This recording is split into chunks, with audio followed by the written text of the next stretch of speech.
start drawing right now and right where you are. Like, there's no place to go for this. If you're doing something that's like genuinely worthwhile, if you're really passionate about it and you've got a story to tell or a talent that you really, really are intent on developing, people will come to you. Yes. Hi, everyone. Hey, and welcome to One Story Building, where I play the trombone at the start, and it's probably during the muted part, so who knows how badly I'll play. All right. Oh, I'm so that was fantastic, dude. Bravo. All right, believe her. All right, today's guest is animator, singer, and professional Sonic the Hedgehog fangirl. It's Hailey Lain. Oh my God. Hello. Hi. Normally at the start of this thing that I do, I would ask generic questions like, what do you do? What got you into it? What is it like doing what you do? But I don't need to do that because I have the internet. And I looked at your IMDb page, and it says that you did artwork for The Thief and the Cobbler in 1993. So, yeah, what was it like? 2 years before I was born. I was going to ask, what was it like drawing when you were, you know, not alive yet? What was that like? Not even a fetus. Mm-hmm. It was fantastic because it didn't happen. But the reason that is listed there is because I did do some restoration work on The Thief and the Cobbler Recobbled. So if you watch Mark 4 of that, and I believe any Mark after that, I've honestly, I haven't kept up with the project as I probably ought to. But The Thief and the Cobbler Recobbled is exactly what it sounds like. It's an effort led by Garrett Gilchrist to try and put together all of the lost bits and pieces of media that were pretty much, scattered about during and after the production of the movie The Thief and the Cobbler. There was a sequence of dialogue discovered for which there was no storyboard, and Garrett contacted me after I had posted some fan art of Tack, the main character, and he was like, hey, this is pretty fantastic. Do you think you'd be interested in doing some new storyboards for it? So there is a sequence in Recobbled Mark IV where I did some storyboards for the restored version of the film. All right, well, now we know. Not the funniest answer, considering that it would be funny if you were like a fetus drawing with the umbilical cord. Anyway. No, I'd have to be like just a thought in my parents' mind at that point. Yeah, exactly. You were some ethereal conscious spirit in your dad's. Right. Okay, anyway. Yeah, exactly. Seriously though, here are the actual questions. I see you as an animator because you animate, but what are your earliest memories of drawing, and how did you turn it into a career?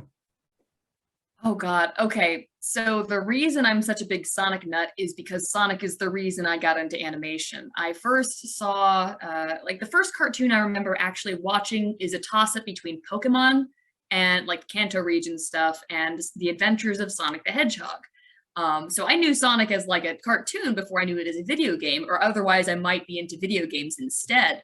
But I really loved that cartoon growing up. I pretty much grew up on Cartoon Network, Toonami, Nickelodeon, even the Disney Channel when that was, not full of live action shows. And that's pretty much the reason I carried that with me all the way through my life. And that's the reason I love animation. What are some specific shows from your childhood that heavily influenced your own artistic style? One Piece, Yu-Gi-Oh, Samurai Jack, Sonic, Powerpuff Girls really early on. Yeah, I can see that. The harsh outlines and the sharp lines, yes, and the big black barriers. God, I love Genndy Tartakovsky's work, but I've developed a bigger appreciation for it now. Even more so than when I, was young. Early on, it was mostly like the mainstream shonen anime kind of stuff. I still remember the first time I saw an episode of Samurai Jack. I was walking into my parents' living room, and it was the Demongo episode, that skinny guy with the blue flame hair, and he was like, I have essence. You can't defeat essence. Yes. Oh my God, I do remember that. That was fun because that was the first one. I remember it being really high pitched. Yeah, something like that. You cannot defeat essence. And then he comes back. Yes. in season 7, even though Aku crushed him in the skull. Continuity, not good. God, I don't remember like the continuity of the seasons. I do remember when season 5 came out. That was when I was in college and I went absolutely ballistic. I was like, oh my God, this was about when, do you remember Yik Yak? I don't know if that was a thing in Australia. So there was maybe a 3-month period when I was in college when there was this brand new app called Yik Yak out. And it was the main appeal to it was that you could post something completely anonymously and there would be absolutely no attachment. I think later on they started adding profiles and stuff, which defeated the purpose of the app. But I had made a post on Yik Yak to my entire college campus, basically being like, if anybody wants to marathon the entirety of Samurai Jack before the new season comes out, hit me up. And so I basically planted myself in the middle of the, I guess the general rec area of the campus. And I was just openly and like loudly watching a Samurai Jack, and a couple people did in fact join me to watch it. It was a lot of fun. You really do love cartoons. I love cartoons. So what programs do you use to draw your cartoons and animate them? Typically I use Toon Boom Harmony. That's the industry standard in any place where they actually know their salt. I've seen some places try to make Adobe Flash work or Adobe Animate. And nothing terrible against those programs. If you've learned on those programs, then yeah, there's no better source for you. But the workflow in those is a little bit backwards in my opinion. So I very much prefer Toon Boom Harmony. Otherwise, if I want to really limit myself, sometimes I like using Clip Studio Paint because it forces you to be completely traditional about it. All right, you said that you were in college. Let's talk about that. Mm-hmm. A previous guest of mine was called Jessica Calais Sheffield. You don't know her. She draws and writes. She said... Sounds familiar. She said during our discussion that too many storytellers are going through academia to learn how to tell stories and just to learn how to be creative people. And that's what you did. So what did you learn from cartoon school? See, here's the thing is I went to a college called the University of Maryland, Baltimore County, which I don't say anything against the school. I had a blast when I was in college, but it is not primarily an art school. So I am going to the school that offered me a scholarship for an arts-oriented career. And I'm studying traditional animation in a college that is primarily geared towards computer science. The professors there,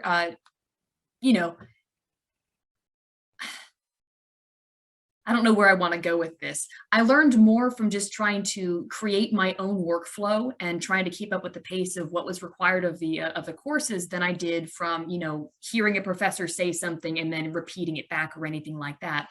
It was basically college provided for me the perfect environment to teach myself. I would not recommend anybody go through college for the sake of learning from professors at this point.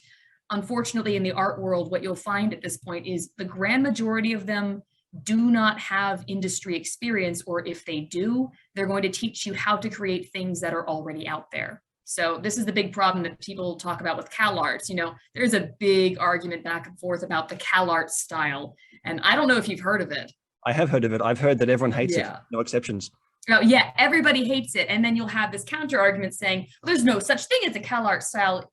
Yes, there is. It's the bean mouth. It's the everything deliberately looks harmless.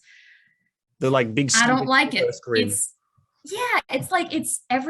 It would be fine if 1 or 2 cartoons did it, but everything's doing it, and they all have basically the same content too. I am deeply unimpressed with the content of modern cartoon programming, which is mostly, it's the same stuff all over and over again. Nobody wants to go out and do a brave story that's actually dangerous. Because I remember growing up on anime, and of all things, you wouldn't expect Yu-Gi-Oh to be a particularly dangerous cartoon. And I'm not saying that it is, but as watered down as the English version of Yu-Gi-Oh was, and as child-oriented as even the original one is, it is at its heart a horror series, and there are some pretty horrific elements in that story that I loved growing up. And I can only imagine if, TV programming realized kids love horror and kids love being scared and going with characters on dangerous stories, we wouldn't have the CalArts style problem. We would have people actually wanting to do something that's dangerous, that's not just edgy for the sake of being edgy or hyper safe. I think possibly my favorite moment in television history is from Yu-Gi-Oh! It's in, in season 2 when Joey has been mind controlled by Marek and he's dueling Yugi over the water. What's so good about that is that there's no shadow realm. There's no like this thing touches you and you get sent to the shadow realm. Joey or Yugi. Shadow realm energy discs. I remember those. When they get pulled into the ocean, they're not going to be sent to like temporary hell. They are going to drown and die. And it was such a contrast to everything else that was happening. Good stuff. Yeah, I remember that scene very clearly because again, I'm not like plugging for the Japanese one's actually for adults. No, it's not. It's a children's card game cartoon. Japan just has different standards for what they say is for kids and what's not. And in the original version of Yu-Gi-Oh, there's no such thing as like the Shadow Realm or anything. Anytime that a character would be sent to the Shadow Realm in the English version, they're just dead. So those dark energy discs that were going to touch the person's shin, that was a chainsaw. They were going to saw off people's legs. And it started to happen in the comic. But like I was talking to a friend about this today even. He's got a kid. And this kid is super into Five Nights at Freddy's. And I'm like, well, there you go. Like children love dangerous stuff. They love being scared and surviving through it. The fact that like kids programming these days is so, what's the word I'm looking for? Sanitized? Yes. Kids are finding their danger in a horror game about Chuck E. Cheese made by a hyper-Christian game developer who does stuff entirely on his own. Like that's where we are right now. People underestimate how much kids can take. If someone wants to do what you do, animate, draw things without college, what do they do? Where do they go to turn that into a career? Start drawing right now and right where you are.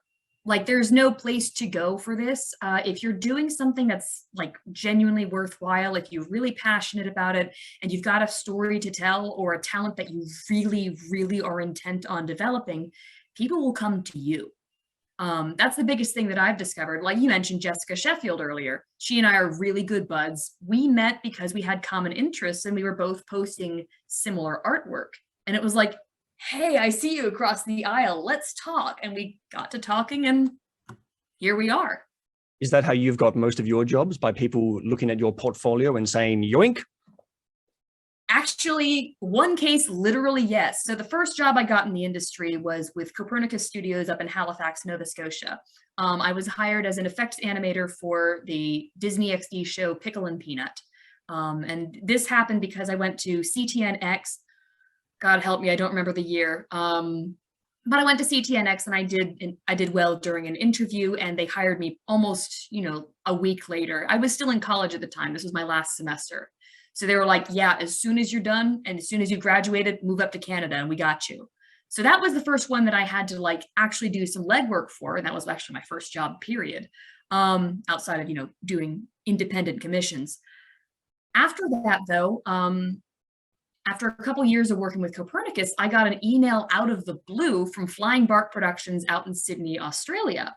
And they were at the time producing Rise of the Teenage Mutant Ninja Turtles, which was the talk of the industry. It was like, holy shit, there's these guys doing a traditionally animated cartoon. It's super stylish. It's Teenage Mutant Ninja Turtles. These character designs are rad. And it was hotly debated because Ninja Turtles fans look at that and go, that ain't Ninja Turtles, which touche, it's not. But it was really stylish and that was pretty much all. This is the thing. That's all animators care about. Most animators don't care about storytelling. They care about the craft of animation. So within the animator circle, it was like, yeah, of course I want to work on that show. Flying Bark reaches out to me. It's like 6 a.m. I'm lying on my futon, looking up at my phone going like, this is spam. Because what the email basically said is, we found your portfolio online. We're deeply impressed and we would like to offer you a job. And I'm like, no. But I started researching this like, holy shit, they're real. Yeah, I'd be interested whenever you have a chance to talk. And less than a year later, I was in Australia working on Teenage Mutant Ninja Turtles. You've moved all over the place. You've been, I've got a list here, America, Canada, Australia, Ireland. Have I missed anything? Nope, that about covers it. Well, if I was only allowed to ask you one question, it would be this question. Why does an animator need to move to do their job? Because the way that I understand it, which is not at all, is that you get your computer, you open Microsoft Paint, you do a little drawing, you export it as a JPEG, and then you Dropbox it to the client. Why do you have to move to do what you do? Excellent question that a lot of studios have been running headlong into, especially during the lockdowns over the last several years. I shouldn't say several. It feels like it happened yesterday. Anyways, I moved around from country to country because those studios understood that it is better to work with people in person. There's something you get out of having the camaraderie of being in the same room, same building at least, and being like, hey, I can just walk over to my buddy's desk over here, get some feedback, come back over to my own desk, instead of having to type an email or having to send a call and waiting for somebody to respond because you don't know what their schedule is going to be like, or you don't know if they're even awake right now. That I had to deal with quite a lot when the COVID restrictions started happening. And throughout all this, a lot of studios have started thinking like, oh, well, I mean, since it's going to be expensive to bring people overseas anyways, and, you know, we don't want to risk infections and stuff like that, they've been trying to experiment with just having remote work, and it has been a disaster in every place that I've seen it. It's just, you don't have the interpersonal connection. You can make it work if you're like really gung-ho about what it is you're doing, and especially if you've got a teeny tiny team, but as soon as you get to 20 plus, no way. How have you noticed that it's been a horrible disaster, remote work? Without getting into hyper specifics, I have been on teams that have tried to work entirely remotely, and it has been a production schedule and workplace relations and general morale disaster. Oh, communication is key. Not to sound like, you know, doom and gloom about it, but you know, it's been a good lesson, because I'm like, okay, well, this at least teaches me that I prefer working in small groups on projects I'm really passionate about, and I prefer to be in the same room as my coworkers. How long into your professional animation career did you realize that to have this as a profession, you would have to draw things that you have no interest in? And how much did that demoralize you? So I realized that pretty early on, but it didn't demoralize me until about 2 years ago. So I knew early on that if you're going to try and build a portfolio to get hired by a studio that's already producing cartoons, and this is the dirty secret that nobody tells you when you're building a portfolio to get into the mainstream industry, nobody's looking at your original work. Not for the sake of it being your original work. Nobody cares about that, because you ain't going to be pitching cartoons when you're fresh into the studio. Doesn't matter how young, enthusiastic, and plucky and talented you are. Unless you're kind of somebody's darling, or you've already made a name for yourself that's like, I don't know, millions of subscribers somewhere, nobody wants your original work. You got to be doing fan art. And that was no problem for me when I was in college, because I'm not, as much as I love to help tell stories, I'm not a writer myself so much. So I'm thinking like, well, this is perfect because I can help tell somebody else's stories with my own skills. I already draw a metric ton of fan art. Like if somebody gives me a framework, I can work with it. Great. It wasn't until I started realizing that, and this was mostly because of Jessica Calais Sheffield's influence. We started chatting, and at one point she showed me this absolutely fantastic cartoon that demolished my perceptions of what I thought cartoons these days were doing. And ever since I kind of started realizing, hey, most stories nowadays are cowardly, that's been the demoralizing part. Can you mention what this oh so special cartoon was? Oh my God. So if you want to get on a tangent, yeah. Giant Robo, The Day the Earth Stood Still. I kid you not, she showed me the first episode. That night, I went to bed sobbing. Like I was questioning my entire life up until that point, because my entire life had been dedicated to my crafted animation. And it sounds, dramatic and all, but it's like, I went to bed thinking, this is what good stories look like. What have I been doing? What am I doing right now? And I woke up the next morning miraculously more inspired and excited about what I do than ever before, because then it was like, okay, well, I've gotten past the hurdle of realizing I'm not working on what I thought I was working on, and I'm now in the zone of the possibilities are endless. I could work on such cool stuff now. Highly recommend that show if you ever get the chance. It's 7 episodes. 7 episodes produced over, I think, the majority of the 90s. It was going to be part 1 of a 7-part series, and I'm not going to give you any more background because I'm going to butcher it, but it is fantastic. So when you are picked for or applying for animation jobs, what happens during the interview? Do you have to draw stuff? No, actually, well, yes and no, not during the interview itself. Like if I'm sitting here with you, they're not having me sketch on my tablet. What they're doing though, is they're getting a gauge for your personality. How coachable are you going to be? How, enthusiastic about the project are you? What's your general work experience? Are you a freaking weirdo on the other end of the line? And if you're not, and your work is good, they're likely to hire you. But there is occasionally a testing period. More often than not, they're going to test your skills by sending you like, okay, here's your standard animation sample that we want you to complete. Send it back to us within 3 days, and we'll go from there. I have a list right here of a couple animation roles, like cleanup artist, key animator, rough animations, character animator, senior character animator. Who are these people? What's the structure of an animation studio? The pipeline can be pretty opaque unless you've been in it for a little while. So let's use a traditionally animated show as a framework here. First off, you have your storyboard art. Well, depending on the general production type, you'll have either the writing team and then the storyboard artist, or the storyboard artists are the writing team. I don't like that type. Usually they have no idea what they're doing, but it happens a lot. So from there, though, it'll be sent off kind of in stages to the background department, who will, basically break down, okay, well, this shot needs that background, that shot needs that background, and blah, blah, blah. We'll have all these things prepared in time for when the animation team is going to get to it. The animation team, that happens in stages of your rough animators will get it first. Certain studios will do it certain ways. Some of them will break it down as though the key animators will get their hands on it first, and they will just do the poses.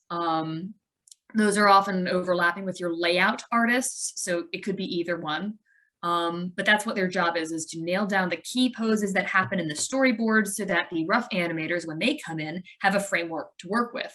The rough animators, their work is often extremely sketchy, and unless you're an animator, you're going to have a tough time following it. But the idea is you want the motion to be clear enough so that you can follow it. Then the cleanup artists come in and they'll draw the clean lines, the final ones that you'll see on TV over the, it's basically like it's like a comic book inker's job, but they have to do every single frame. Then after them, you'll get the colorists, and then the compositing and all that fun stuff happens afterwards. So someone can be hired to animate something that they didn't draw? How do you mean?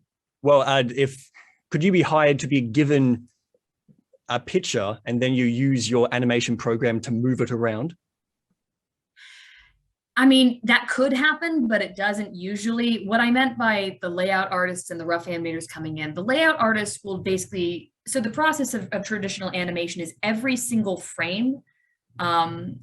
For every second of animation, you will have either 12 or 24 separate drawings that make up that motion. So that's where 12 frames per second, 24 frames per second comes from. And vice versa, I suppose. 12 frames per second usually happens with TV animation because you can still get the illusion of very fluid motion without 24 whole drawings, but just 12. Some animation goes a little bit crazy with 3 frames, 8 frames per second. So you'll have like one drawing is held for 3 frames as opposed to 1 or 2. You'll get that a lot with anime, and the West has started to adopt that technique as well for really choppy motion. If you're watching an anime and you see a butterfly flit across the screen and you notice it's kind of like a very choppy motion but happening very, very quickly, it's likely on 3s. 8 frames per second, three frames per drawing. Right. It gets Cool. a little bit confusing. I get it. So what I meant, yeah. So when a layout artist has the main drawing done, that's the reference drawing from which the rough animator comes in and does all the rest of the drawings. You have a YouTube channel, and I've been trying for about a month to try and phrase this question in a way that doesn't come off as being insulting. I was unsuccessful. Here's the question. Okay, so correct me if I'm wrong. Have you been an art director on a project? Yes, I have. Okay, so when you are art directing, when you are directing someone's art, don't your more goofy YouTube videos sort of cripple your authority when you're telling someone how to draw? Because they can just look at you and say, aren't you that like Sonic lady on YouTube? If they're people I care about, no. If they're jerks who think that a YouTube personality who's making videos about how Sonic the Hedgehog is an alien somehow undermines my authority and my taste, then we've got other problems to deal with. Okay, fair enough. Touché. So your online life, your YouTube channel and other things, I would think that most people know you as your nom de plume Squiggly Dig. That's correct. So where did that name come from?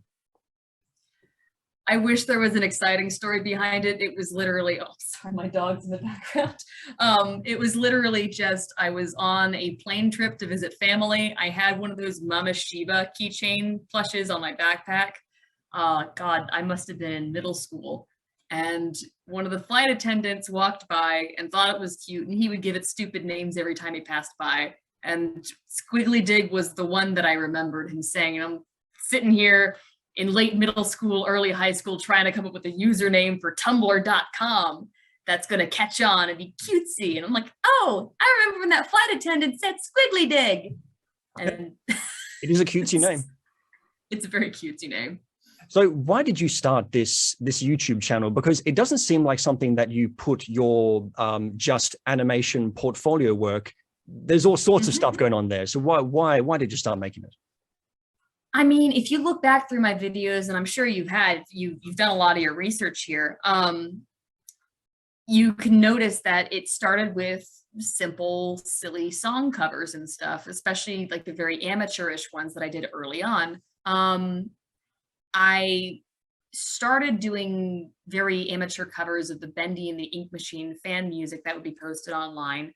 And that started to gain a little bit of traction. And during one of my art streams, I was contacted by a musician on YouTube who then found out I sang and was very interested in working with me. And so we just started doing slightly more professional stuff from there. And that's pretty much how it just started happening. I kind of fell into it. Did you think when you first started that any of your song covers or just videos in general would end up getting hundreds of thousands of views? Absolutely not. No, I was thinking like, oh, you know, I might get, if I'm lucky, I'll get a couple thousand. Excluding the fact that you're in a hotel right now, what would the process be from deciding to sing a cover to pushing upload on YouTube? What's the whole process starting now? Usually it'll start with, okay, is this something that I can do on my own, or am I going to need a collaborator? And usually I need a collaborator. I'm not fantastic at mixing or mastering. I've done a couple tracks myself, and you can probably tell which ones. But I'm not an instrumentalist myself. So I'll decide, okay, do I want to do an a cappella, or do I want to just, you know, sing to a backing track? And I've been leaning more and more into a cappella lately, because then I can control exactly how, you know, the arrangement's going to sound. But I do have some people that I really enjoy working with. Billy the Bard 11th is one of them. He's absolutely fantastic at instrumental tracks. And he kind of specializes in metal on his own, but he's very versatile. But yeah, usually I'll contact whoever it is I'm going to be collaborating with, and I'll be like, hey, I've got this and this and this prepared.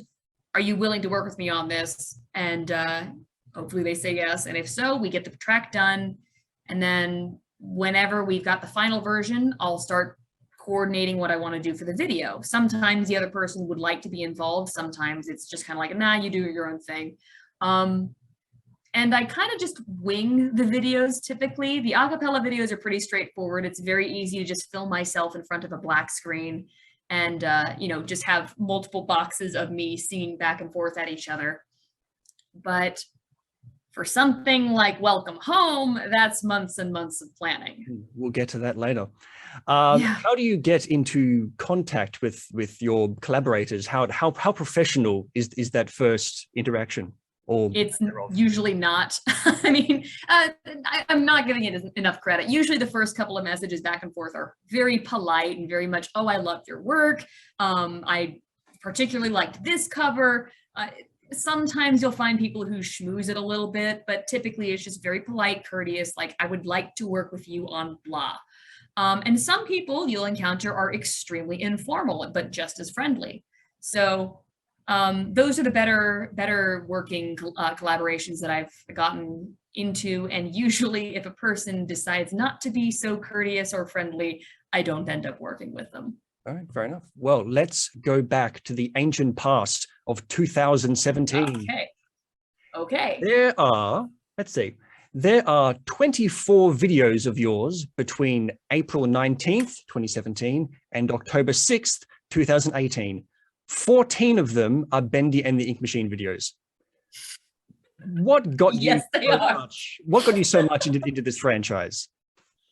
I'm an animator. I saw a horror game and I'm like, oh my God, it's middle of the beginning of the growth of Disney and Fleischer. And you have set it into a horror game with some of my absolute favorite father-son warped relationship tropes. I'm like, I'm all over this. Of course I'm all over this. So your most viewed video of all time is Welcome Home. Of course. Can you just tell us about how that came into be? Why did you make it, and why is it 3D? So, oh man, I'm trying to get into the headspace that I was in when I first conceived that video. Well, it was at the height of when everybody on YouTube and their mother was making a Bendy and the Ink Machine fan song, and I had done plenty of covers at that point. And I'm thinking, well, how seriously do I want to take this YouTube thing? Do I want to start writing my own songs? And I was in the shower one day and I started just kind of humming this tune. And I was thinking, I got to put it into proper context too. It was when I got into a fandom back in the day, I got into it on multiple fronts, as you can probably tell by my YouTube channel versus my Tumblr page. Bendy was all over all of my social medias and accounts. So at the same time as I was doing all the YouTube stuff, I was also doing the fandom thing, and I had my own AU for Bendy and the Ink Machine. I called it the Toon Henry AU.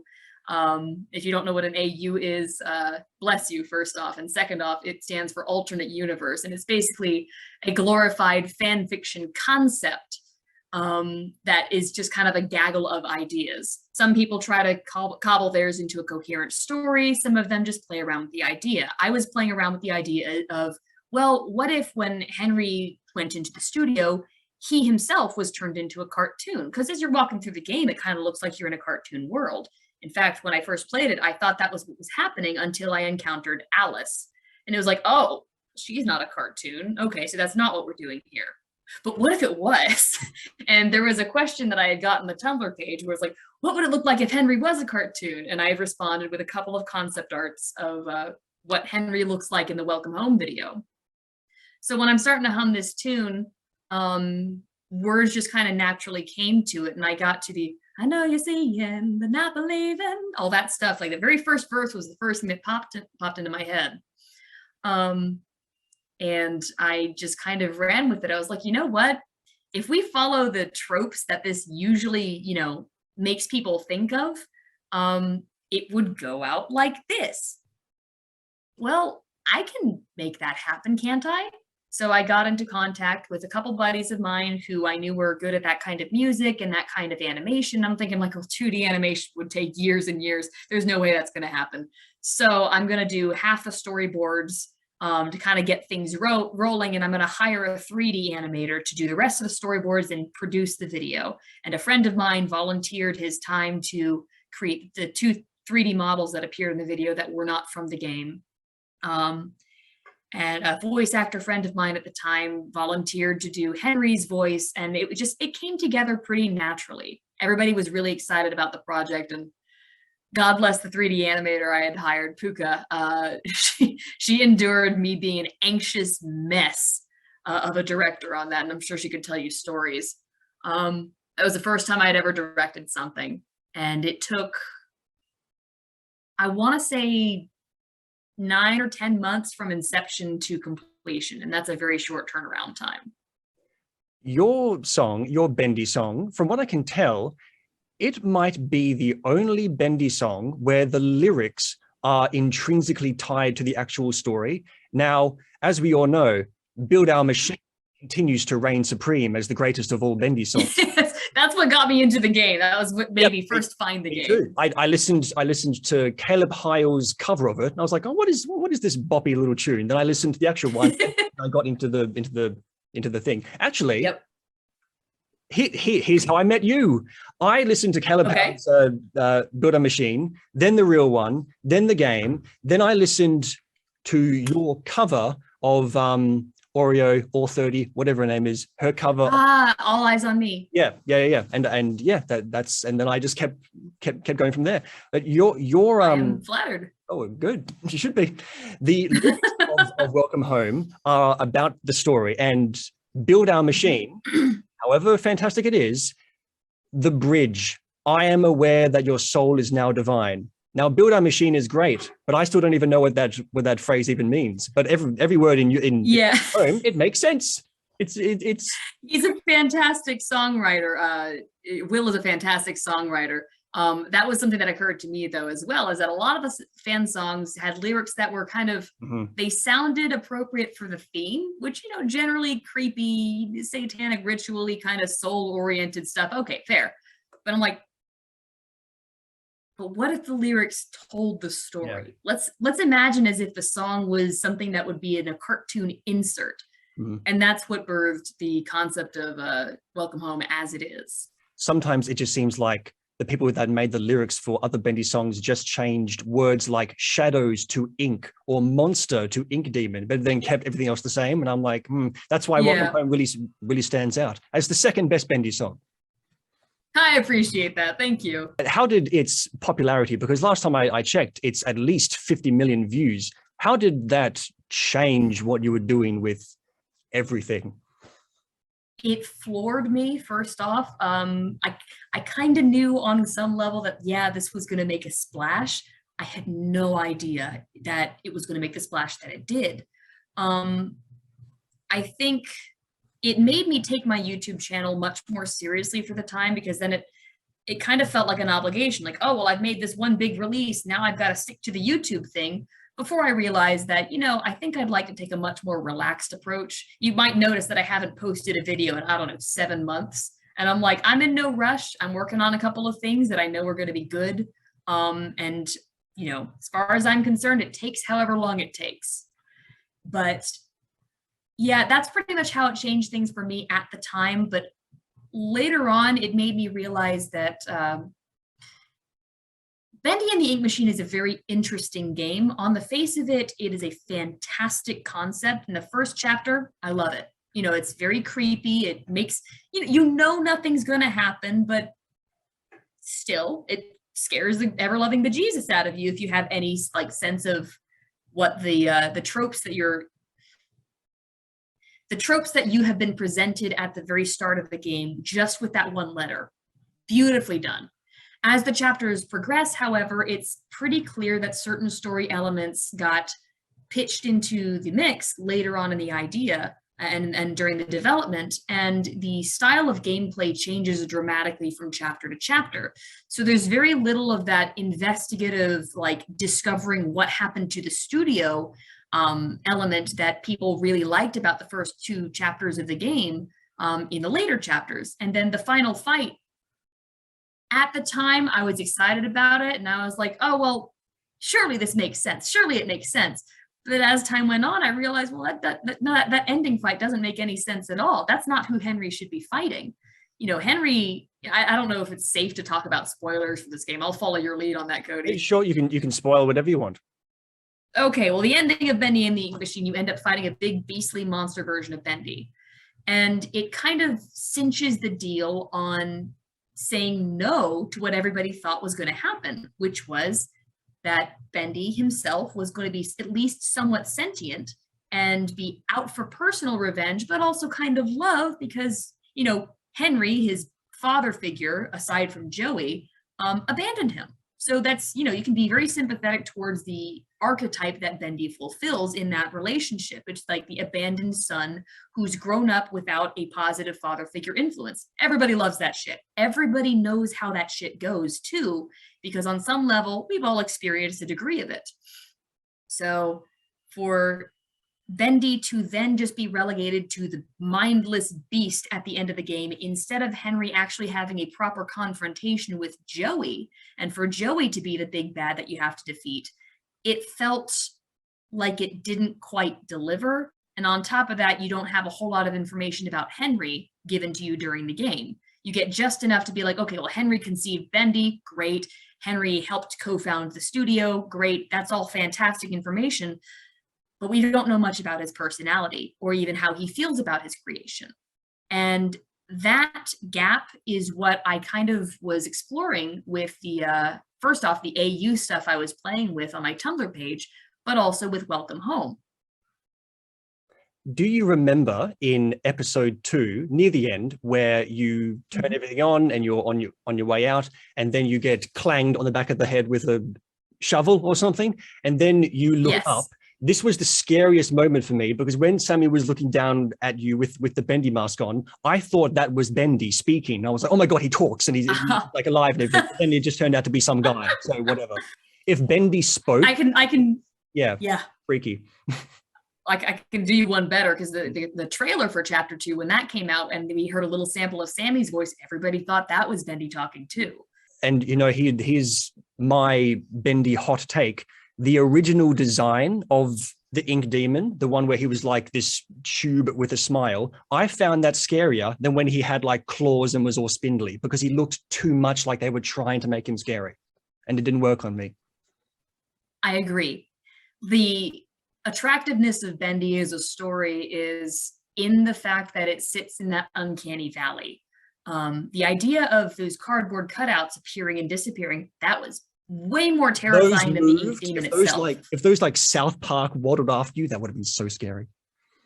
What I would have loved is for one of them to like spawn a voice line of a little cartoon voice somewhere behind you. It's like, hiya, Henry, something like that. And then no follow-up immediately. But like later on, you start hearing little disembodied voices of what's clearly the Bendy voice actor saying things that could plausibly be from a cartoon, but are way too accurate for the situation. That would have done fantastically. Yeah, I would have really loved to see the cartoon aspect of that game played up more.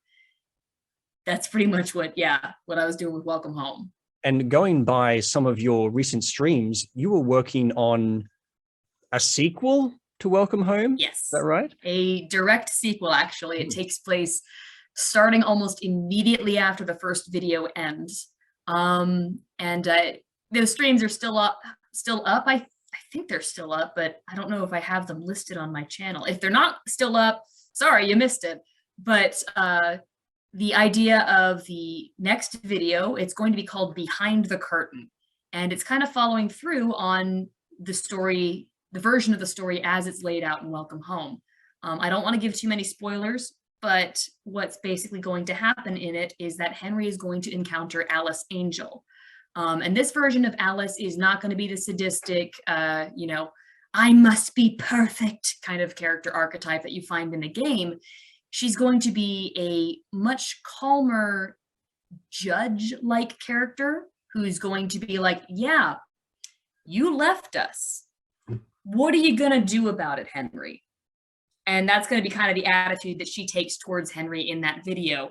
It's also going to be an extremely involved video. Far more characters will appear in it than in the first one. I think we've got the list up to 9.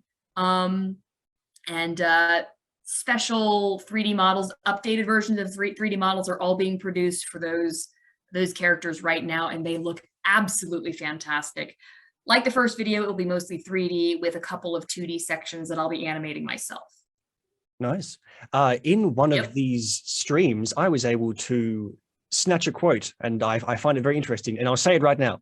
Okay, you said Okay. this.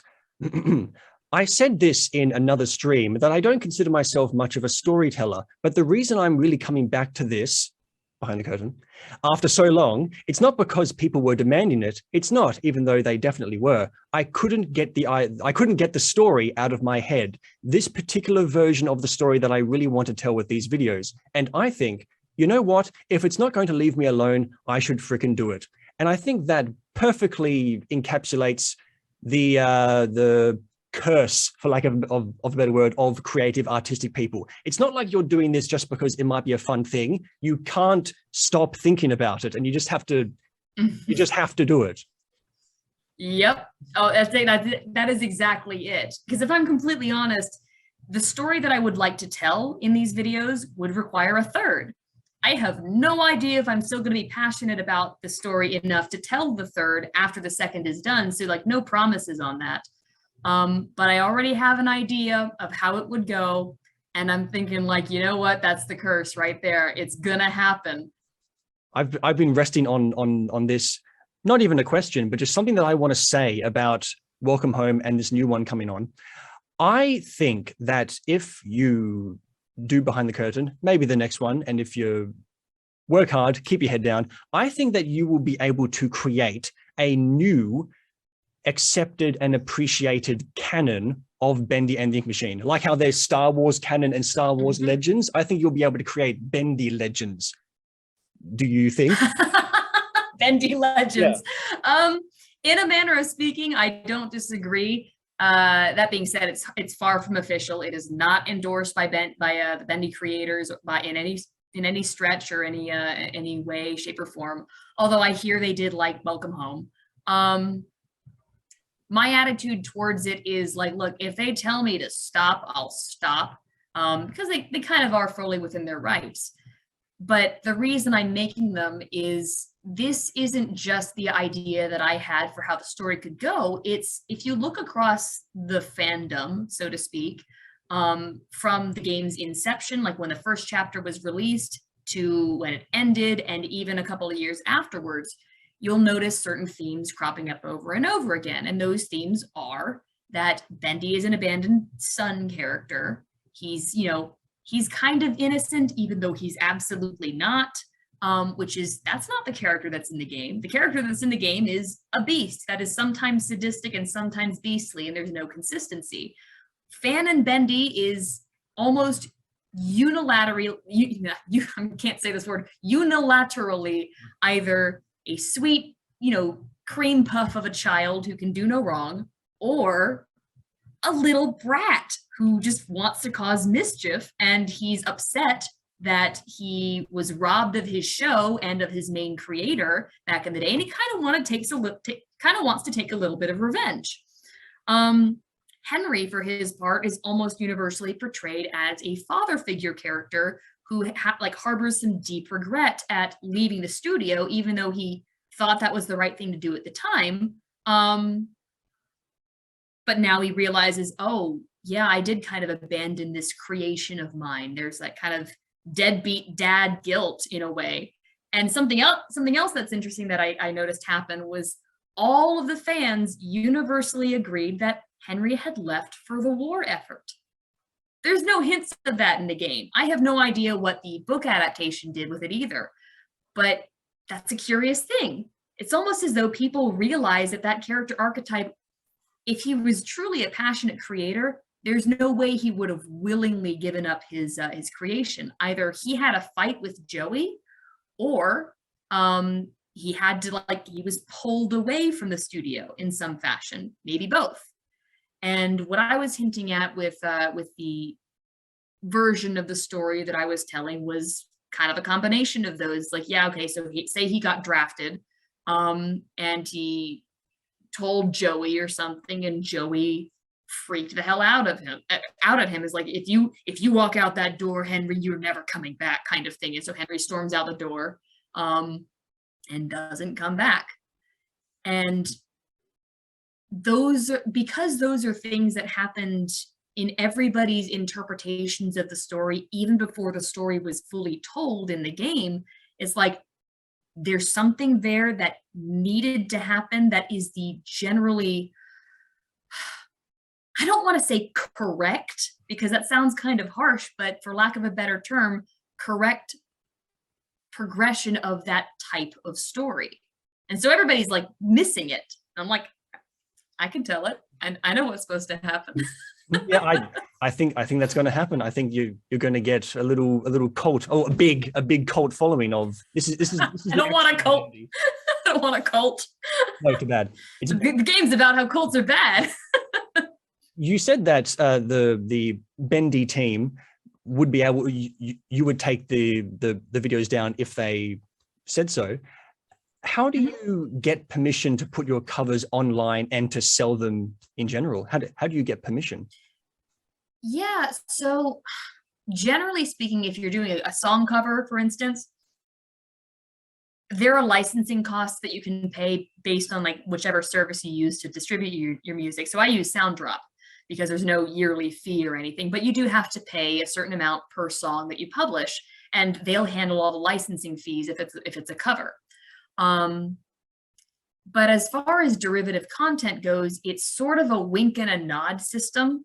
There are technically rules in place when it comes to copyright, and some companies crack down. Like Nintendo is notorious for this. They'll strike down fan games that aren't even making any money, and they're fully within their rights to do so.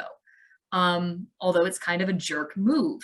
And for the more indie developer types of people in production studios, they realize that, yeah, the fan content actually helps sell more of their stuff because it spreads the word. So while Welcome Home is a derivative concept and it is not entirely mine, there's sort of that kind of agreement without saying anything that like, I'm getting some benefits from making it, and you're getting some benefits from me having made it, you know? Are you ready to step into the abyss and open old wounds? Always. All right. April 2020. The internet sort of came after you for a little bit. In your own words, what happened? What happened was I was doing a draw stream with Jessica Clay Sheffield. We were talking about random stuff and having a conversation with the chat. I don't remember what we were drawing at the time, but somebody in the chat noticed that Jessica had said she didn't like Lilo and Stitch. And Jessica explained her case, and she's an extremely analytical person, and she's fantastic at like picking apart what about a story will make it last through generations. And so she gives her full spiel, and I'm sitting here mostly listening, piping in occasionally with, my own thoughts or whatever. But mostly I'm drawing in the background, and I'm drawing a picture of myself eating popcorn in the background while Jessica is in the front doing like, and that's why Lilo and Stitch is the worst Disney movie ever made in the foreground of the image. I posted that image on Tumblr and on Twitter, and somebody was like, what do you mean? What do you mean you don't like Lilo and Stitch? I respond, mistake number 2. Mistake number 1 was posting it on Tumblr. Mistake number 2 was responding to this question, as I have since learned that most people who ask stuff like that aren't interested in your answer. They're interested in you saying something that they can use against you. So I answer it in earnest, and I'm like, okay, well, I'm going to try to keep it brief. I'm going to fail to do so. But this is basically the spiel. Now, I didn't mention immediately in that spiel that these were mostly Jessica's thoughts. So this was entirely me speaking her words as though they were my own. Huge mistake number 3. And I was extremely harsh in the way that I had phrased them as well. I was like making the case that not only was the movie bad and had a bad message, that you should be careful about people who have taken that message and reflected it into their own lives. Now, that's not factually incorrect as such, as far as I'm concerned, but I'm talking to a whole swath of people who have grown up with that movie as an integral part of their lives. So not only do I post it on Tumblr, I post it on Twitter too, thinking like, oh, this is a pretty good write-up. I did a pretty decent job. Holy shit. It doesn't hit very well, first off, but then this Marvel artist, Jen something or other, I don't remember. She's a comic book cover artist primarily for Marvel. And she's got hundreds of thousands of followers on Twitter. And she retweets the spiel with basically, this bitch is racist and anti-Hawaiian and anti-children. And oh my God, the dog pile from there, just, I probably don't need to explain it from then on. You've seen Twitter dog piles. I remember when it got... I was there when it happened. I saw when you were on Twitter and you made the post, I saw it and I was like, okay, fair enough. And then I went to sleep and then I woke up the next day or the next morning. Yeah, it was like either the next morning or the next couple of days. I was just on Twitter doing nothing. And I saw off to the side, Lilo and Stitch. And I was like, what a strange coincidence. Yep. And then I clicked on it and oh my God, there you were. Yep, everywhere. I was everybody's mortal enemy for about a week, which was spectacular in hindsight. But at the time, not to say nothing like that had ever happened to me, because I had been canceled twice before. Once for, God, something about mystery skulls. It was, somebody didn't like the fact that I didn't ship the two main guy characters in that. Mm-hmm. I'm not going to get too far into that, but there was a call out post then. And it happened again later when somebody was really mad that I had laughed at somebody using Google Translate for speaking Spanish, which that was like, all right, well, it wasn't a huge deal, but I'll apologize for that because, yeah, it's kind of mean-spirited.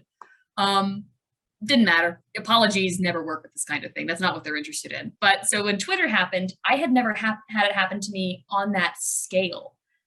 When it's the first time happening to, like, I'm just like word salading at you, but the first time that kind of thing happens to you, it feels like the world wants you dead, because a lot of people do. I received a metric ton of death threats. So did Jess, because, you know, she got dragged into it as well, because I mentioned her at some point. And, you know, the number of racial slurs being hurled at us for being white howly bitches is like, wow, who's the racist here? But, you know, all kinds of accusations. I had to inform my workplace, like, hey guys, this is happening right now. What do you want me to do? And they were like, just take down the post. You know, that's the best we can give you for advice, but maybe lay low for a while online. And to their credit, they didn't, you know, punish me in any way, but they did make me take down the post, which I later realized that was a mistake too, because then it looks like a backtracking. Why would, this is probably a stupid question, but why would your company care? Why would they indeed? Why would they indeed? I'm sure there's a good answer. What's the answer? Well, the good answer, there is no good answer. Okay. There is an answer. Mm-hmm. And the answer is that entertainment companies care too much about politics these days.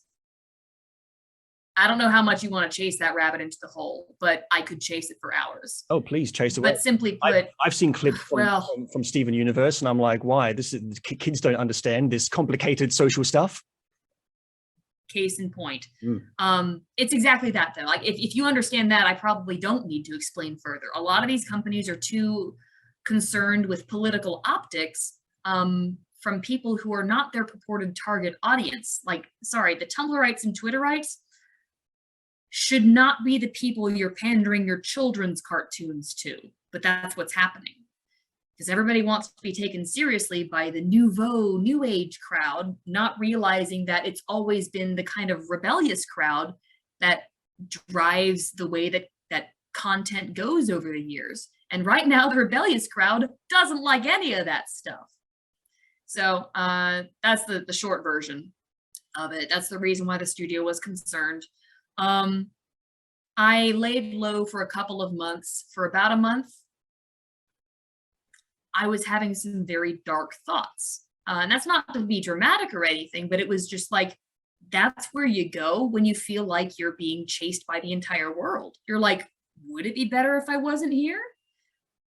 You know, thank God I realized, no, that's stupid. But I can see how certain people would be bullied into submission that way. And that's exactly what these people's tactics are. They want you to do it. They don't want to have it on their hands, but it is on their hands.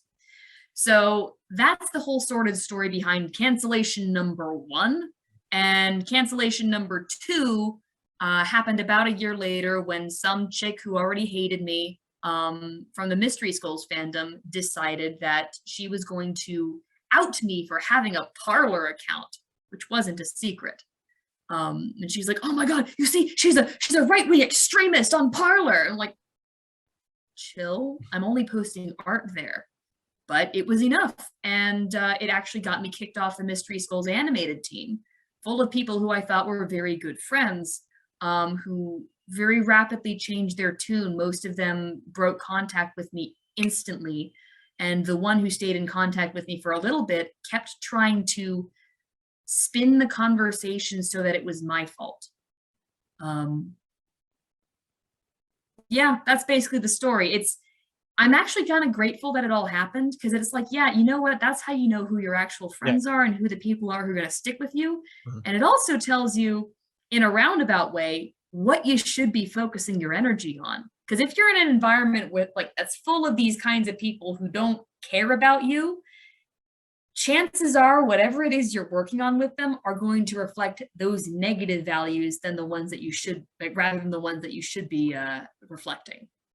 So let's say hypothetically that there is someone out there listening to this right now who wants to do what you do, but they believe that they will clash ideologically with the people and the companies that they might want to work with in the future. What should they do? Immediate answer is you don't actually want to work with those companies. Disney is going down. So are most of the main production studios. Their popularity has not been what they claim it is. Encanto, Frozen, all those recent Disney releases have been absolute disasters. I think there was Raya the Last Dragon. I don't know the last time I've seen a Disney movie, and I don't need to go down the rabbit hole of the live action productions that everybody knows are garbage. That company is not creating anything original at this point. And what original things they are creating are not good messages. Basically messages of like, well, this person is guilty of that, so we should tear the whole thing down. So, no, no, don't do that. That's how you have culture death. Don't do that. So what I'd say to those people is, you don't want to work for Disney. What you want is to work on something you care about. Find the people you care about, live your life a little bit, like don't just go straight into animation. Do that on your own time, but go take a hard job and do something you don't want to do for a little bit and get your life experience in first before you go into art production. That's what I would say. I think a big part of the problems you faced over 2020, 2021 is that people thought that they knew you, because when myself included, when people see you for like, they see one of your videos or just a little glimpse of you, they see some cute artsy chick who will think like those people, and then when they found out that you weren't that, they totally freaked out. I think that you have mentioned that you see people who are liking your stuff, but you know that if they knew you, they wouldn't like you. So yes, that happens all the time. So I mean, most general, vague question in the world: who are you? Oh my God! Don't hit me with that. That's a damn good question, and truth be told, it's one I've been wrestling with for the last year, because, like you said, most of the stuff that's in my online content has been kind of a manic pixie dream girl persona in a way. I am not surprised in the slightest that people had a fantasized version of me, because that was what I was projecting. And it wasn't intentionally like false or anything. Like, I thought that was me. I was kind of trying it on, I guess. And it fits in some respects. I know I get hyper enthusiastic about what it is that I care about. And I know that I have a problem with shutting my trap when I should be shutting my trap. that part of me is absolutely genuine, but the rest of me is like, it does tend to come as a shock to people, because the part of me that is really hyper enthusiastic, most people don't associate that with somebody who has my moral values or my, you know, my attitudes about media production in general.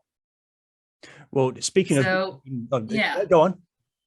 No, I was going to say who I am. I want to say what you see is what you get, but keep following my stuff and you'll find out, I guess. Okay, sure, fair enough. Plug. Professional.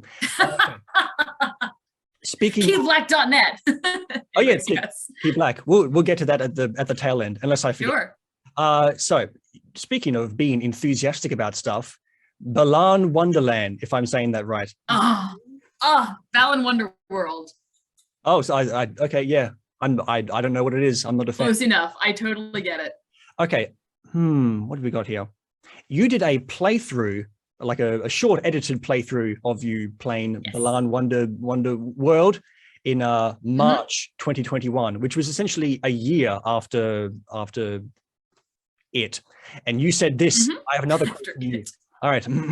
You mentioned people see things and they tear it down, and it made me think of this, but good thing I wrote it down beforehand. You say the following: the general idea nowadays is you have to destroy what was because I don't like it, or maybe it's not completely fair to everyone, so tear it down. It's like, no, it's been fucking working for a very long time, and for the majority of people. Now, granted, yeah, some people are left by the wayside. Consider that when developing it further. Don't tear it down, because all that's going to do is destroy what works for the people who are already there. But you know, they're powered by revenge to begin with, so they actually want to destroy what people already have.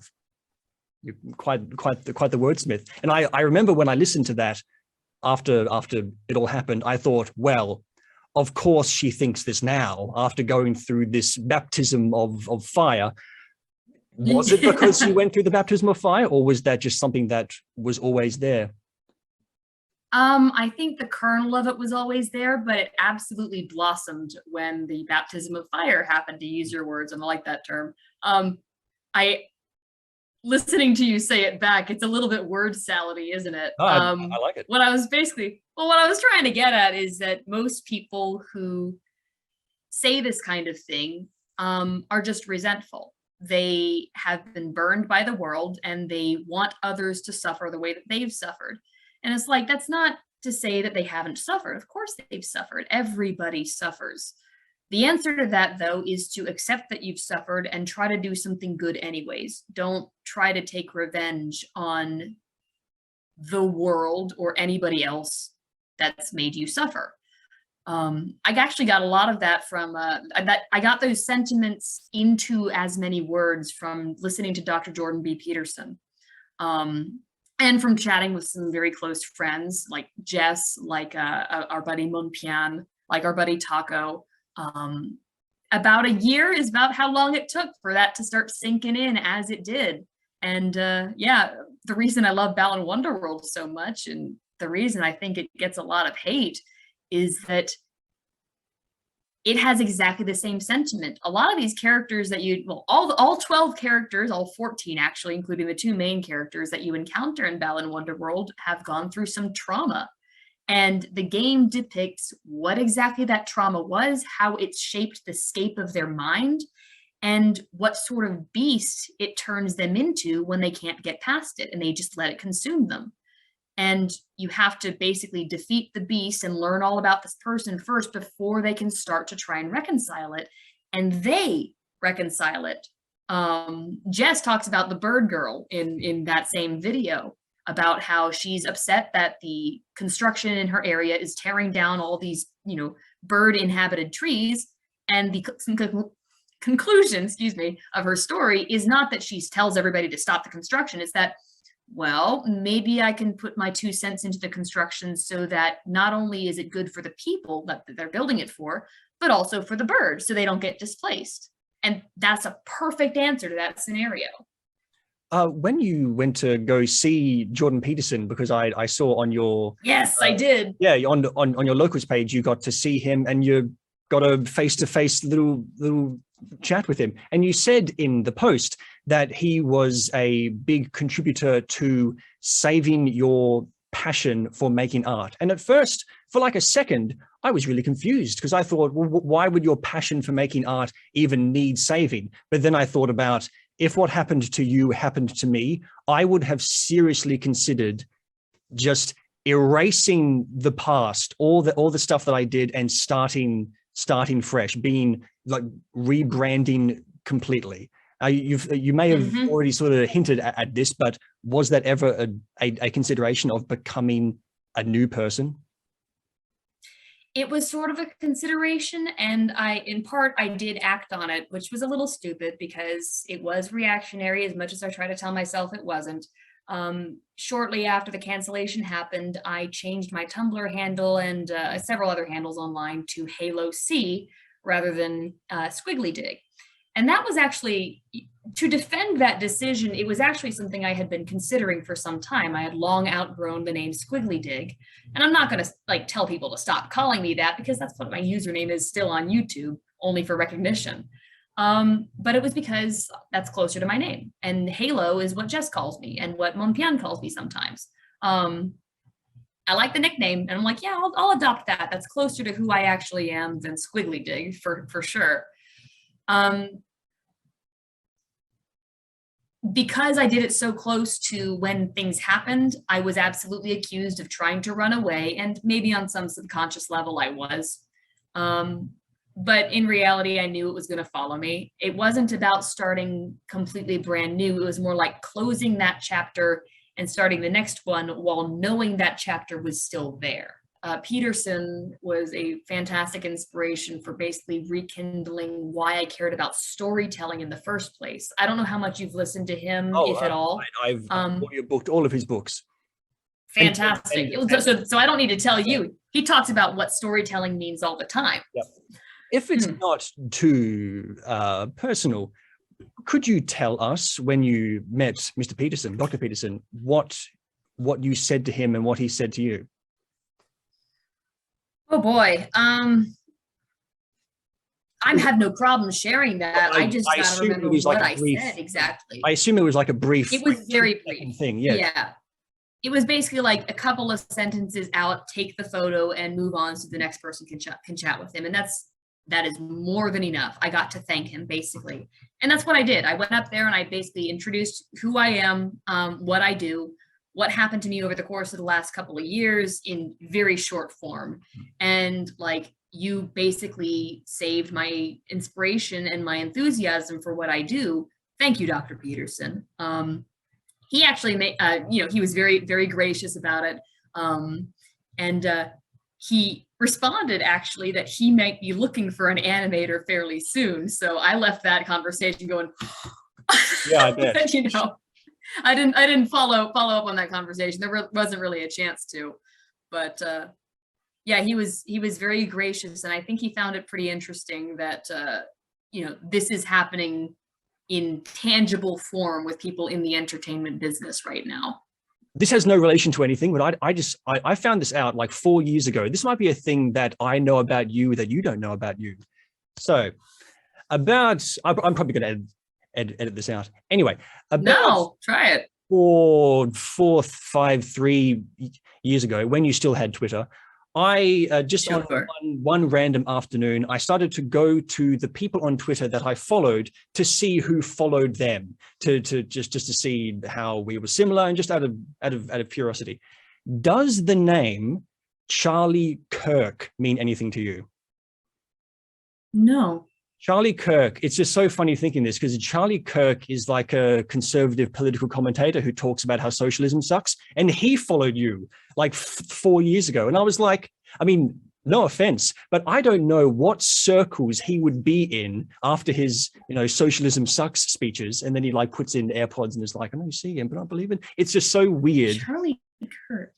I mean, it's impossible to prove now because this was when you had Twitter, but he followed. Oh, but I believe you.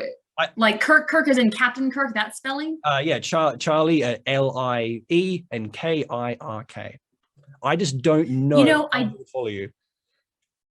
I do remember a couple of conservative-leaning political figures following me on Twitter. I found that interesting because I never really went out of my way to post political things on Twitter. Yeah. I think if they found me, it was purely through who else I followed, or they found, a post that I did that happened to go, decently viral enough to get on random people's feeds.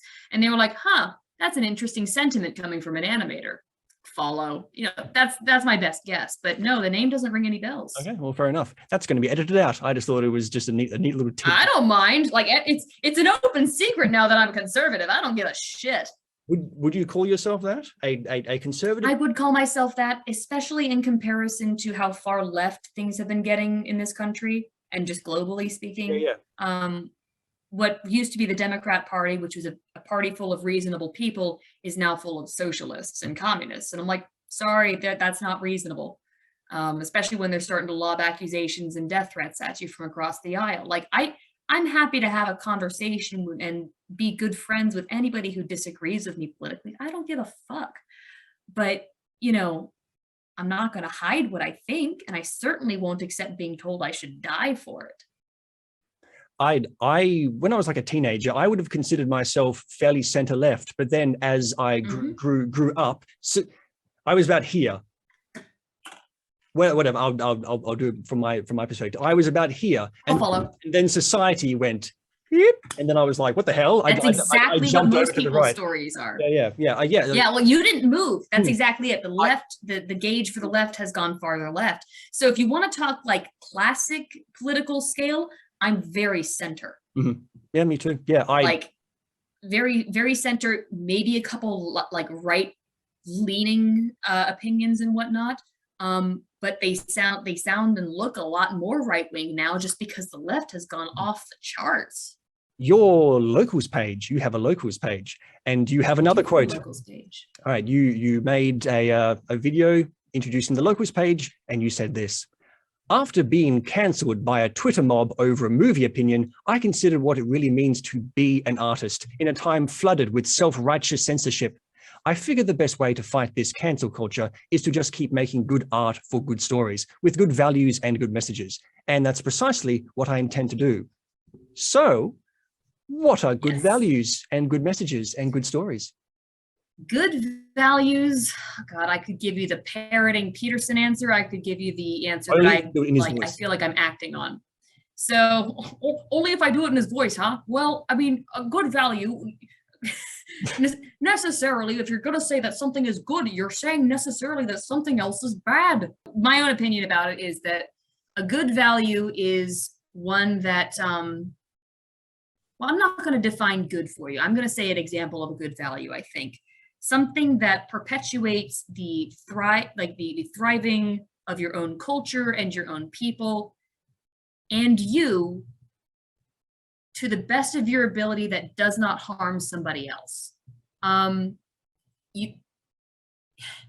Which sounds really wishy-washy when I say it out loud. The intent is basically you're not out to do harm or take revenge on anything else. That is probably the most destructive sentiment I've ever seen in media.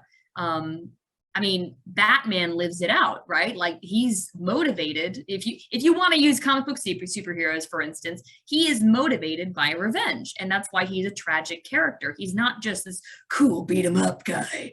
It's, guys kind of want to be Batman, girls kind of want to marry Batman, until they realize this guy is an adult child who's never going to get past the fact that his parents were murdered, and the only reason he's doing good is because he wants to hurt the people who would hurt others. And it's like, that's not the right motivation. The right motivation is the Superman motivation, which is truth, justice, and the American way. Like, truth, believing that the truth leads to the highest good. Justice, everybody gets their just desserts, but you also have to be fair and have mercy. And the American way, I mean, I'm an American. I'm happy to, proudly state my Americanhood. As far as I'm concerned, I'm an American. I want to promote American culture, and I would like for American culture to continue to thrive. So it's like,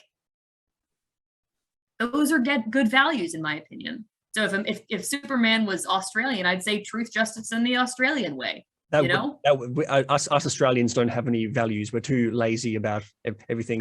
He wouldn't do anything. He would just chuck a sickie and say, you can fix it yourself. Yeah, but you might have won the war against the Enus.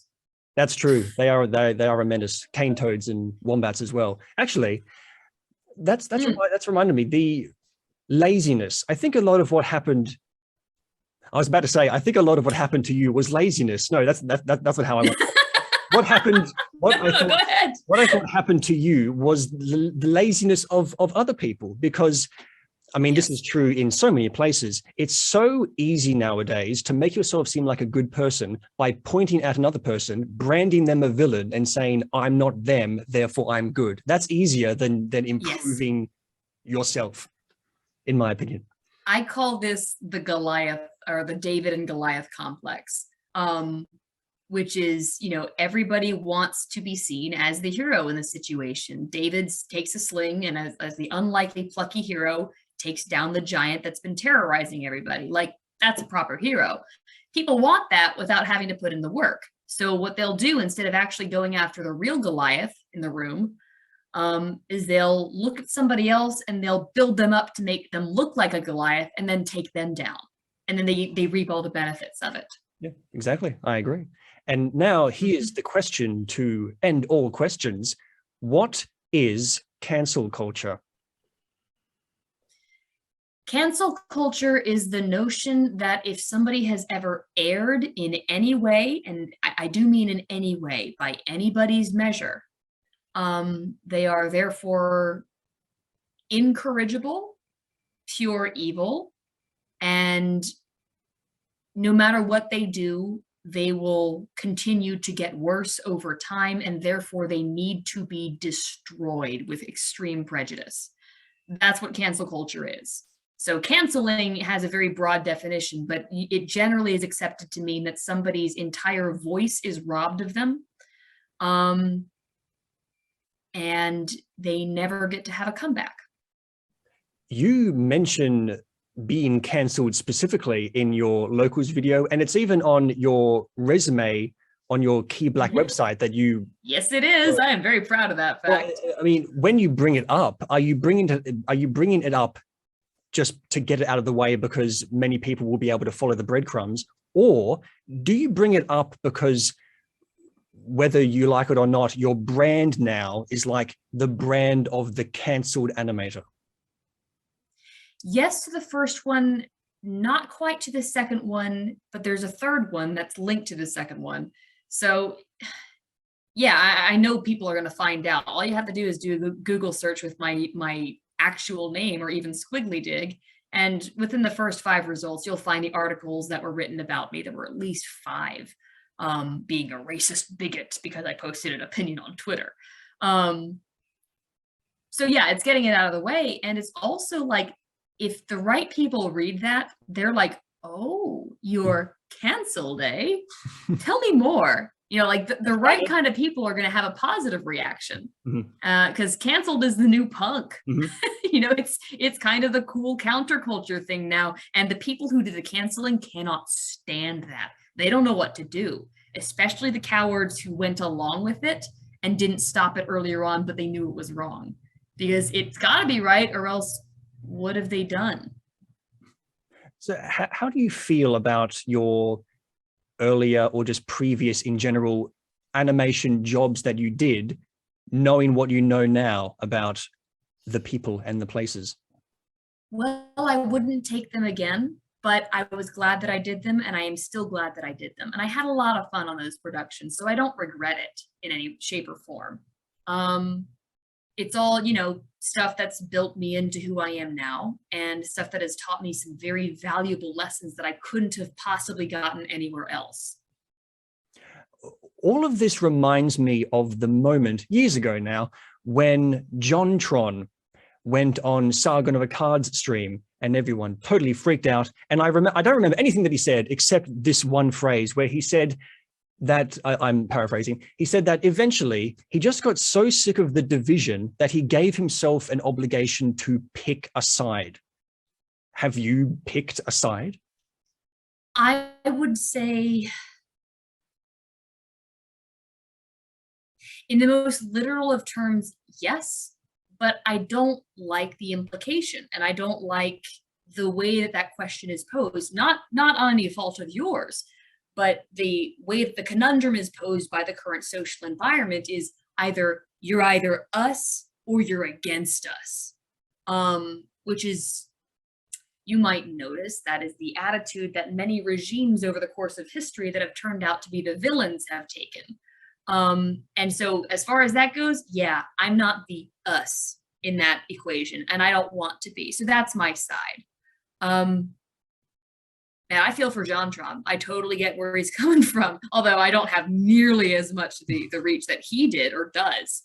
But you might also notice that his audience is way more loyal now than it ever was before. Yeah, he seems to be doing fine, even though he releases a video every like 7 months. Well, that's kind of that's the secret to it, is people who actually care about you and the stuff that you actually create, they don't care about updates every other week. They just want, like, okay, well, you live your life, you be good, dude. And if you happen to release something, awesome. We're stoked about it, but you don't owe us anything. I place you in the collection of people like JonTron, recently Scott Cawthorne, the Five Nights at Freddy's guy, and Gina Carano. I mean, I see them and you as these creative people that finally felt like they just had to speak their mind. Would you place yourself in that group with JonTron, Scott Cawthorne, Gina Carano, and Hailey Lain, and other people? There's really no way for me to answer this without falling into some kind of trap. And I know it's not intentional on your part. Cool. If I say yes, I do place myself into that group, people are gonna be like, oh my God, she's so arrogant. She thinks she's the next JonTron. That's not what I mean. And I know it's not what you mean either. As far as entertainer-oriented people who really needed to start speaking their mind, yeah, absolutely. But as I mentioned with JonTron, I don't have nearly the reach that those guys do. And I don't know that I'm as committed to exactly what I've been doing online as they've been committed to what they've been doing in their own careers. So for me, I've recommitted myself to what I liked doing in the first place, which is my artwork that helps tell stories. Much of that I've been working on right now has been very much behind the scenes and very quiet, as you've noticed by the lack of updates anywhere. So that's kind of a roundabout answer to that, if that makes any sense. It does. Well, let's talk about something fun. Even though we've already sort of broached on this a little bit, these are my fun final questions. If you're ready. Okay. Cool. Yeah. Let's talk about Sonic. Why do you like Sonic the Hedgehog so much, Anthony? I found a moment. I kind Bendy of gave you an answer to this earlier, to be fair.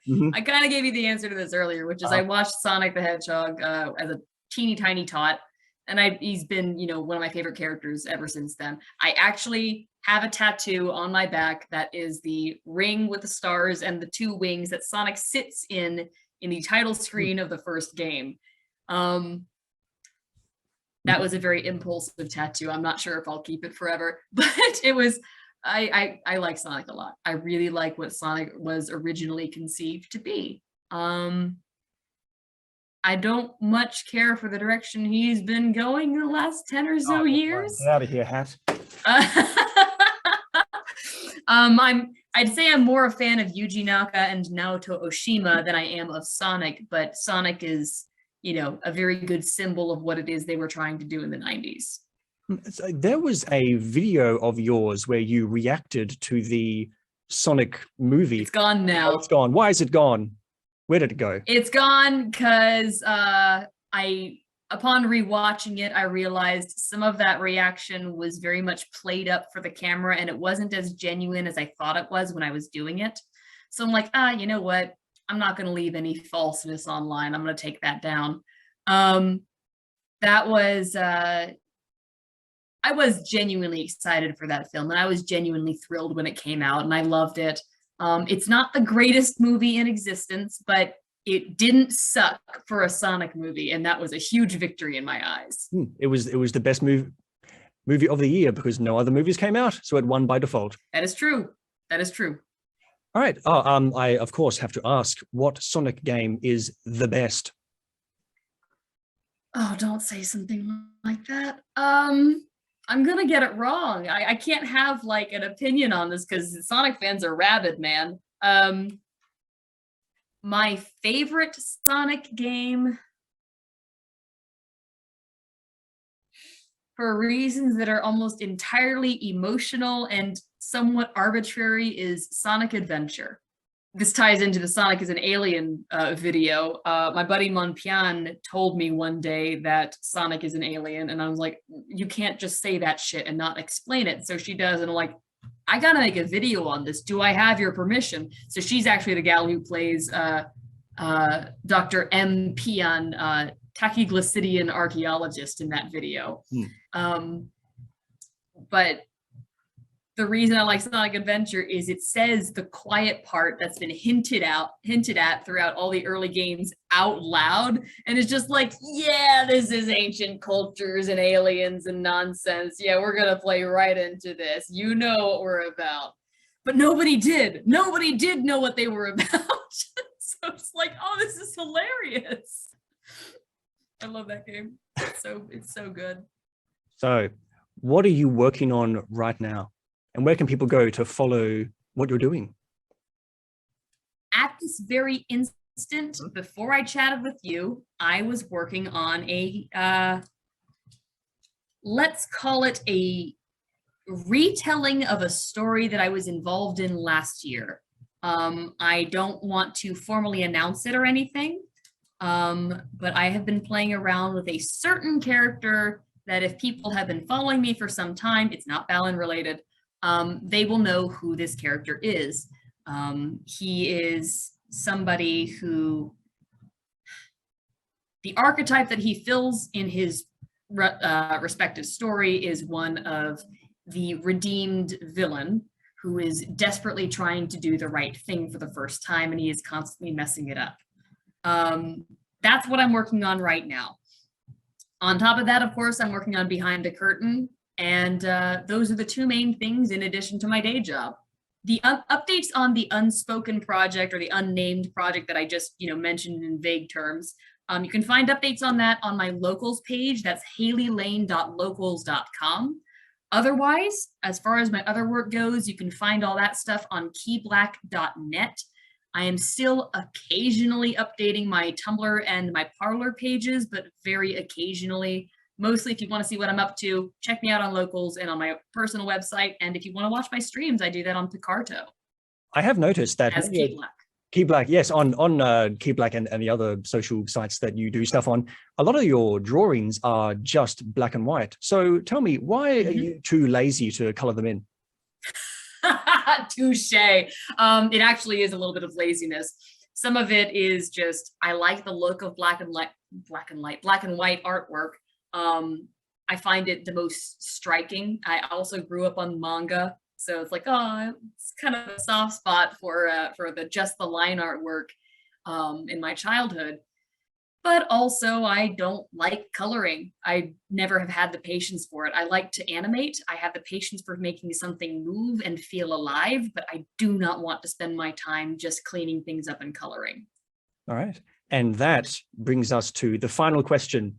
The question that I ask at the end of all of these things that I do: why are stories important?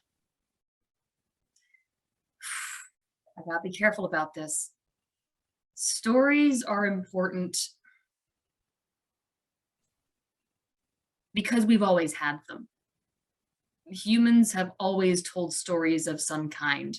I think there's something in those stories that